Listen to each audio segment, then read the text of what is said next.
आज का जो हमारा विषय है विकसित भारत 2047 पे हम जानेंगे कि बच्चों के हमारे क्या विचार हैं और वो क्या चाहते हैं कि विकसित भारत जो हमारा बने इसमें क्या क्या परिवर्तन होना चाहिए। आज हमारे साथ स्टूडेंट्स है, उनसे हम बात करेंगे कि उनकी क्या सोच है, वो क्या परिवर्तन चाहते हैं विकसित भारत 2047। आज हमारे साथ हैं मिस रोजगार नाथ जी, जो एक लेखिका भी है, अपने थॉट से लिखती भी है। तो ये बताइए क्या परिवर्तन होना चाहिए विकसित भारत 2047 के लिए, ये अपने विचार प्रस्तुत करें। इस रूप में मैं आज आप सभी के समक्ष 2047 विकसित भारत के अपने कुछ विचार या साझा करना चाहूंगी। कि तो 2047 विकसित भारत आबादी के फॉरवर्ड से करेगा, ये हमारे लिए गर्व का विषय है। लेकिन उसके लिए हमें अनुमान पे काम करना होगा। मतलब आज हमें कड़ी मेहनत करने की जरूरत है, क्योंकि 2025 में अगर हम देखें, इतनी बेरोजगारी है, इतनी भ्रष्टाचार इतना ज्यादा है, पर्यावरण दूषित है। तो हम आज पर्यावरण को संरक्षित करेंगे, तभी हम कल को अपना देश विकसित देख पाएंगे। तो उस तक पहुंचने के लिए हमें अनुवाद में कड़ी मेहनत की जरूरत है। और अगर हम हायर एजुकेशन की बात करें तो वर्ल्ड के तीसरे नंबर पर भारत आता है। एक प्रसिद्ध स्कॉलर का एक कथन है कि अगर देश के एजुकेशन सिस्टम सही हो तो देश खुद ब खुद तरक्की करता है। तो मैं चाहती हूँ 2047 विकसित भारत में शिक्षा, अनुसंधान और तकनीकी क्षेत्र में जो है वो अग्रणी हो। और बल्कि ये आर्थिक और तकनीकी रूप से नहीं, बल्कि सामाजिक रूप से भी ये सशक्त होना चाहिए। इकोनॉमिक सर्वे के अनुसार ये कहा गया है कि 8% जीडीपी सकल घरेलू उत्पाद में वृद्धि बनानी होगी। और महंगाई पर भी नियंत्रण करना बहुत जरूरी है, ताकि आम आदमी जो है और आम आदमी की जो परचेसिंग पावर है वो बनी रहे। और हम 2047 में महिलाओं को जो है रिजर्वेशन की जरूरत ना पड़े। महिलाएं हर चीज में इतनी आगे रहे कि अपनी सक्रिय भूमिका निभा पाए। और जैसे कि हमारे समाज में भ्रष्टाचारी है, बेरोजगारी है, तो मैं चाहती हूँ कि इससे समाज मुक्त हो जाए। 2047 में भारत में हम युवाओं को हम रोजगार मिले, क्योंकि युवा ही जो है वो देश का रीढ़ होता है। देश का रीढ़ होता है युवा। युवा अगर आज की में शिक्षा को अपना आगे बढ़ बनाएगा, तभी हमारा देश विकसित हो पाएगा। स्वामी विवेकानंद जी ने कहा था कि युवा वो होता है, वही होता है जिसके हाथों में शक्ति होती है, पैरों में गति होती है, हृदय में ऊर्जा होती है।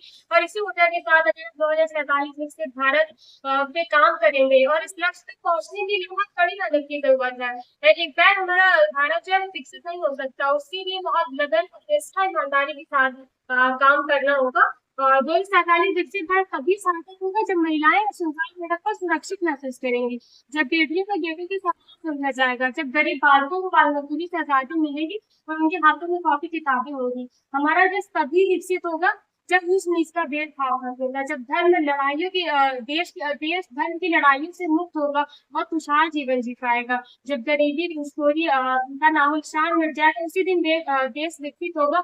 और इस देश को विकसित करने के लिए जो युवा है, वो अगर मेहनत करी, लगन और ईमानदारी से अपना कार्य करे, तभी देश विकसित हो सकता है। और 2047 विकसित भारत में हम तो हम 2047 विकसित भारत को समृद्ध और सशक्त मानवतापूर्ण राष्ट्र बनते हुए देखना चाहते हैं। और जो वसुधैव कुटुंबकम की जो भावना है वो मानवता का सबसे बड़ा संदेश होगा। इसलिए आज हमें कड़ी मेहनत करने की जरूरत है। मैं थोड़ा ये कहना चाहूंगा आपसे कि मतलब जो हमारा एजुकेशन सिस्टम है उसमें कि आप परिवर्तन चाहते हैं, कि आपने भी एमए किया हुआ है, आप तैयारी कर रहे हैं, तो मतलब क्या परिवर्तन चाहती हैं कि मतलब कि ऐसा एजुकेशन सिस्टम में परिवर्तन होना चाहिए जिससे हमारे जो स्टूडेंट्स हैं वो मतलब 12th के बाद भी उनके में स्किल आ जाए, कहीं ना कहीं अर्निंग और लर्निंग दोनों बढ़ सके जैसे विदेशों में। जैसे कि मैंने ग्रेजुएशन पोस्ट ग्रेजुएशन किया हुआ था, नॉलेज तो लेते हैं, डिग्री तो मिल जाती है, लेकिन रोजगार नहीं मिलता और स्किल्स भी नहीं सिखाई जाती है। तो सारी जो मेहनत है, जो इतना साल हम दिए होते हैं, सब व्यर्थ जाता है। तो मैं चाहती हूँ कि ग्रेजुएशन या पोस्ट ग्रेजुएशन में स्किल्स होनी चाहिए, उसके स्किल्स सिखानी जानी चाहिए। ना कि सिर्फ पेपर दे के पास होना, ये नहीं होना चाहिए। स्किल्स मतलब होनी चाहिए। कविता के माध्यम से आप क्या विकसित भारत को इंडिकेशन देना चाहेंगे, पोएट्री के माध्यम से आप याद अ, मतलब मैं यही कहूंगी कि मतलब हमारा जो देश है वो आत्मनिर्भर, कि अब हमारा देश विकसित जो आत्मनिर्भर होगा, तभी हम देश को अच्छे से विकास कर पाएंगे और आत्मनिर्भर के रूप में लेकर पाएंगे। धन्यवाद उनका नाजिक। इसी क्रम में हम तंजीला जी से बात करेंगे, उनके क्या विचार है वो इस पे थोड़ा सा चर्चा करेंगे विकसित Bharat 2047। Miss Sanjeev. I'm Cecilia Miller and I'm here to give the demo on the कि हम अपने इंडिया को 2047 तक कैसे डेवलप्ड कंट्री बना सकते हैं. So basically I'm here to focus on the two things. The first is the student. Because the student is the real asset of the country. क्योंकि student ही हमारे क्या है, फ्यूचर हमारा फ्यूचर है. तो इसीलिए हम सबसे पहले स्टूडेंट पे बेस पर ही वर्क करना चाहिए. तो अगर हम देखते हैं कि आज हमारी कंट्रीज में स्टूडेंट एजुकेशन तो ले रहे हैं बट उन्हें इतनी स्किल्स नहीं प्रोवाइड की जा रही यूनिवर्सिटीज के थ्रू. क्योंकि यूनिवर्सिटीज का सिर्फ इतना ही काम है कि वो एग्जाम लेती है, बस सिलेबस कंप्लीट करवाने तक वो फोकस करती है. लेकिन हमें चाहिए कि यूनिवर्सिटीज और इंडस्ट्रीज के थ्रू पार्टनरशिप हो, जिससे स्टूडेंट्स को अपनी स्किल को एक प्लेटफॉर्म मिले, अपनी स्किल दिखाने का एक प्लेटफॉर्म मिले.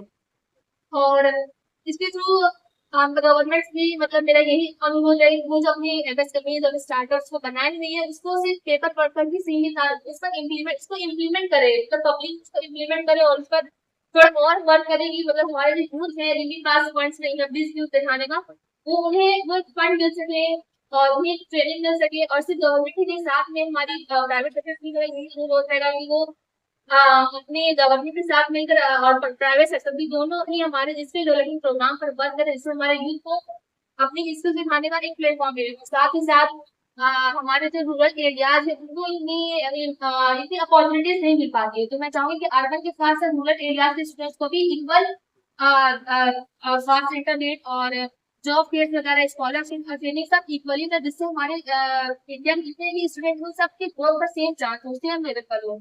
क्योंकि सिर्फ अर्बन एरिया के स्टूडेंट्स ही ग्लोबल और रूरल एरिया से नहीं कर रहे हैं. तो दोनों को मतलब मेंटेन और बैलेंस लेकर चलना चाहिए, जिससे हमें एटलीस्ट डेवलप तो नहीं कर सकते पूरा, बट इतना तो कर सकते हैं कि वो बैलेंस हो. हमारी जो इकोनॉमी है, हमारी जो इंडियन इकोनॉमी, वो दोनों बैलेंस हो.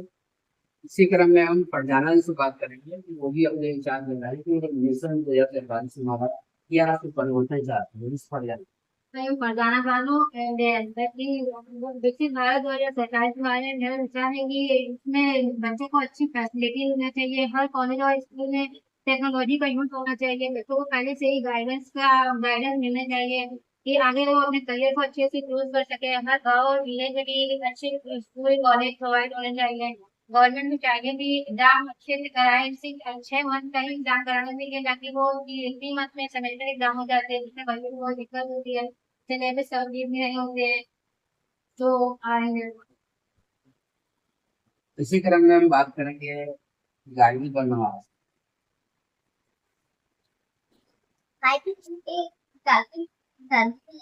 मैं आज जो हमारे 2047 जो है वो हमारे लाइफ में कितने बदलाव लाएंगे, क्या करेंगे, मतलब कैसे डेवलपमेंट करना चाहिए. मतलब आज की एजुकेशन में देखा जाए तो क्या मतलब बच्चों को पढ़ाई अधिक से अधिक मिलती है, मतलब पेरेंट्स का किसी को मिलता है तो नहीं मिलता है.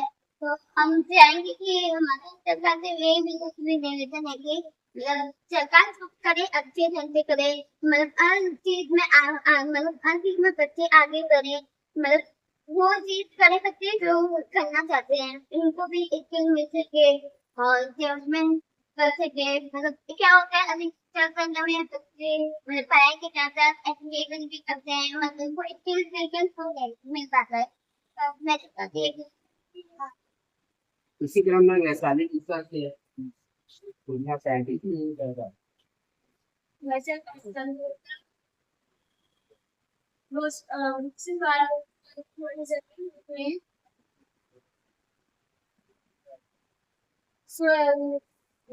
शिक्षित और एजुकेशन और रोजगार के बिना कुछ भी नहीं हो सकता है. एजुकेशन देने तो रोजगार देना, ठीक है, स्वास्थ्य से आप लोग जैसा कि आपने देखा कि बच्चों ने अपने विचार मतलब प्रस्तुत किए कि मतलब उन्हें बताया कि क्या परिवर्तन होना चाहिए. जो हमारा विजन है मिशन 2047, तो जैसे मैंने बताया कि इंडस्ट्री से हमारा परिवर्तन होना चाहिए, कॉलेज का होना चाहिए, स्कूलों का होना चाहिए. तो मतलब बच्चे प्रैक्टिकली चीजों को सीख पाए, देख पाए, जिससे मतलब कि उनका फ्यूचर बेटर हो सके. तो मिशन 2047 जो हमारा मतलब वो कई फील्ड में कहीं ना कहीं परिवर्तन सभी फील्ड में चाहिए. जो हमारा मेन सेक्टर है वो एजुकेशन को कहीं ना कहीं प्रभावित करता है, कि अगर एजुकेशन अच्छी है और एजुकेशन हम अच्छी दे पा रहे हैं, और जैसे यानी गवर्नमेंट क्या है, जैसे लैब्स बना दे रही है, जो हमारा आईटी सेक्टर है वो उसको काफी बढ़ावा दे, क्योंकि आईटी सेक्टर ऐसा सेक्टर है, वर्ष 2047 में हमारे आधे से अधिक काम वो आईटी से ही रिलेटेड होंगे। इसलिए बच्चों में एक स्किल डेवलप की जाए। जो बच्चे हमारे स्कूल्स में है, 12th में ही है, तो वहाँ पे बच्चों की काउंसलिंग करके उनको एक स्किल दिया जाए कि वो 12th के बाद कुछ ना कुछ अपना फ्यूचर देख पाए, आगे की सोच पाए कि हमें करना क्या है। इस पर गवर्नमेंट थोड़ा सा फोकस करे, इससे हमारा जो भारत होगा वो विकसित भारत 2047 पूरी होने की संभावना है कि वहां पे वो विकसित भारत हमारा बन पाएगा। धन्यवाद। जय हिंद, जय भारत।